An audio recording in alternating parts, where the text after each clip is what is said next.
Oke, standby, kamera ready, sound ready, 3, 2, 1, action. Assalamualaikum warahmatullahi wabarakatuh. Hai teman-teman semua, perkenalkan saya Dia Aisyah Fitri dengan NIM 24010306 dari program studi Tadris Matematika Fakultas Tarbiyah dan Keguruan Universitas Islam Negeri Mataram. Nah teman-teman, di sini saya akan menjelaskan bagaimana sih hubungan teori matematika diskrit dengan kehidupan sehari-hari, dan di sini saya mengambil tema hubungan antara nilai siswa dengan mata pelajaran yang disukai siswa SMA Negeri 1 Kediri.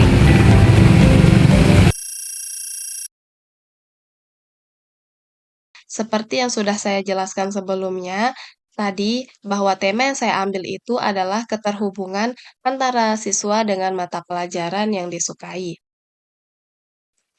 Nah, dalam kehidupan sehari-hari di dunia pendidikan, setiap siswa itu pasti mereka memiliki mata pelajaran yang disukai atau mungkin yang memang kurang diminati. Nah, hubungan ini itu dapat kita jelaskan secara matematis melalui konsep matematika diskrit seperti logika, himpunan, relasi, dan bilangan bulat. Nah, dengan menggunakan konsep-konsep ini, kita dapat menganalisis bagaimana sih minat siswa terhadap suatu pelajaran berhubungan dengan prestasinya, serta bagaimana data tersebut dapat diorganisir dan diolah secara sistematis. Nah, yang pertama kita masuk ke analisis logikanya. Di sini saya menggunakan 3 pernyataan, yaitu P, Q, dan R. Nah, pernyataan P di sini, siswa menyukai pelajaran matematika. Q, siswa rajin belajar, dan pernyataan R, nilai siswa tinggi. Nah, di sini ada beberapa operasi logika yang saya gunakan. Yang pertama, jika P dan Q maka R. Yang kedua, jika negasi Q maka negasi R. Dan yang ketiga, jika negasi P maka negasi Q. Nah, operasi yang pertama, jika P dan Q maka R, maksudnya di sini adalah jika siswa menyukai pelajaran matematika dan siswa itu rajin belajar, maka nilai siswa itu tinggi. Nah, untuk membuktikan kebenarannya, dapat teman-teman lihat di sini pada tabel kebenaran untuk pernyataan jika P dan Q maka R. Nah, di sini pernyataan utamanya itu adalah jika P dan Q maka R, dan di sini saya membuat kontraposisinya untuk jika negasi R, maka negasi P dan Q. Pada tabel kebenaran ini, saya membandingkan antara pernyataan asli, yaitu jika P dan Q maka R, dengan bentuk kontraposisinya, yaitu jika negasi R maka negasi P dan Q. Nah, dari tabel terlihat bahwa kolom nilai kebenaran antara jika P dan Q ini ke bawah, itu sama nilainya itu persis dengan jika negasi R maka negasi P dan Q. Nah, di sini dapat teman-teman lihat sama persis dia antara baris-baris per barisnya itu sampai ke bawah. Nah, dari tabel ini tuh kita lihat kan sama persis dia. Hal ini itu menunjukkan bahwa kontraposisinya itu selalu ekuivalen dengan pernyataan aslinya. Artinya kedua pernyataan ini memiliki makna logika yang sama. Hanya saja dia itu ditulis dalam bentuk yang berbeda. Nah, selanjutnya kita beralih ke analisis himpunannya. Nah, kita permisalkan, di sini saya menggunakan 3 himpunan, yaitu himpunan A, himpunan B, himpunan dan C, yang dimana himpunan A adalah siswa yang menyukai matematika, anggotanya itu ada Alwan, Azwar, Azwan, dan Zaldi. Nah, untuk himpunan B adalah siswa yang menyukai biologi, anggotanya itu Paros, Alwan, Azwar, dan Putra. Nah, untuk himpunan C adalah siswa dengan nilai di atas 85. Anggotanya di sini ada Azwar, Paros, dan juga Zaldi. Nah, di sini ada beberapa operasi himpunan yang saya gunakan, yaitu A iris B sama dengan Alwan dan Azwar, C selisih A sama dengan Paros, dan A gabung B, Alwan, Azwar, Azwan, Zaldi, Paros, dan juga Putra. A iris B ini maksudnya adalah anggota A dan anggota B yang sama, yaitu Alwan dan Azwar. C selisih A itu maksudnya adalah siswa yang nilainya tinggi tetapi tidak suka matematika. Dan untuk A gabung B ini, artinya semua siswa yang menyukai salah satu dari mata pelajaran yaitu matematika dan biologi. Jika ada anggota yang sama, itu cukup ditulis satu kali saja.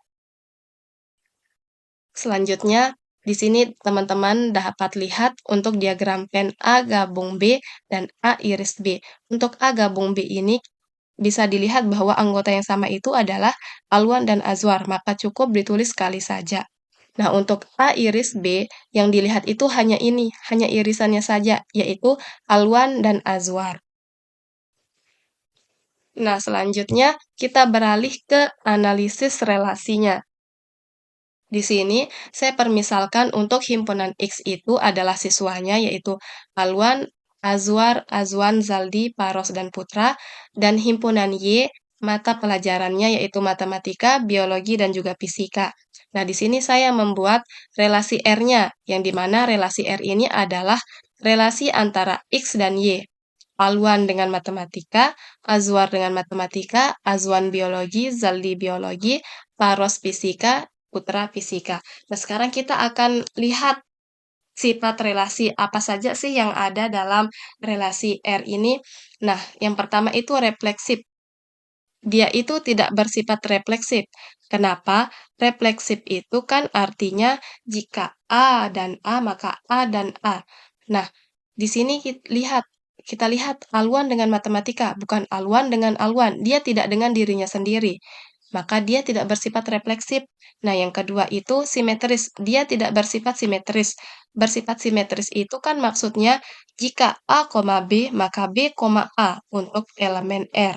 Nah, di sini Alwan dengan matematika.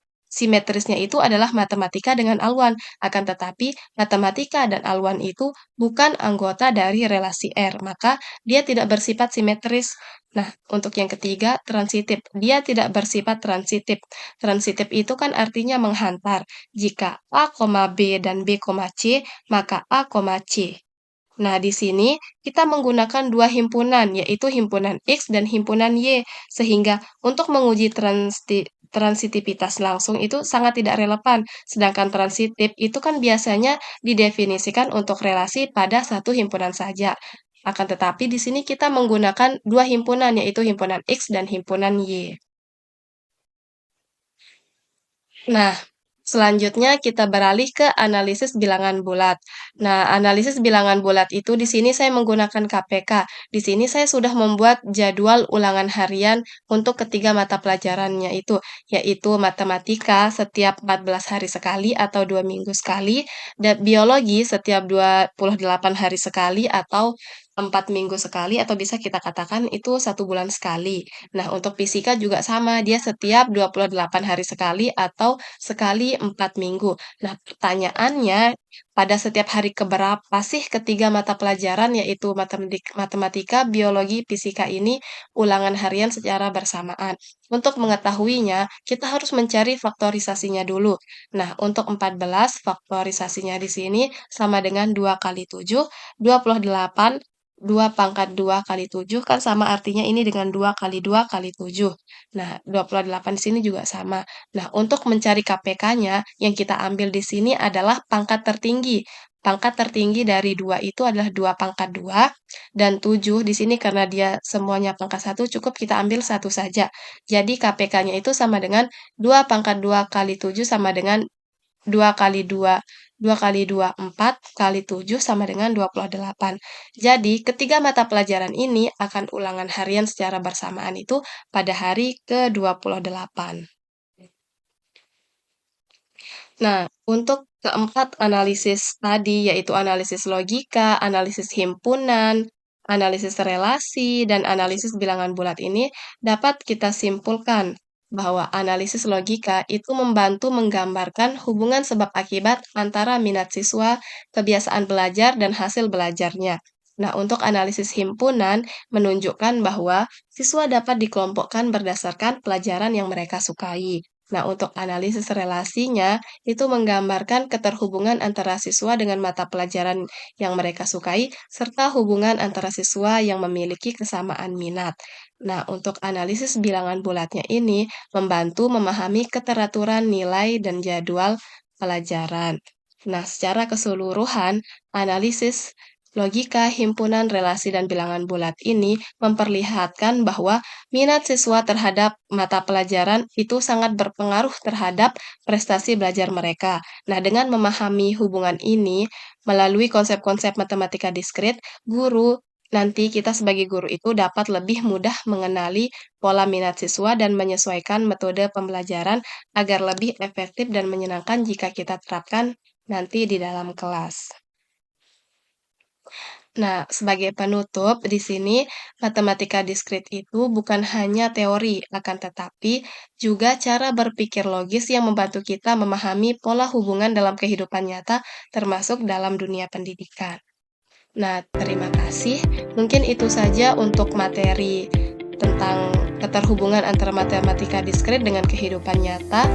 Sekian, wassalamualaikum warahmatullahi wabarakatuh.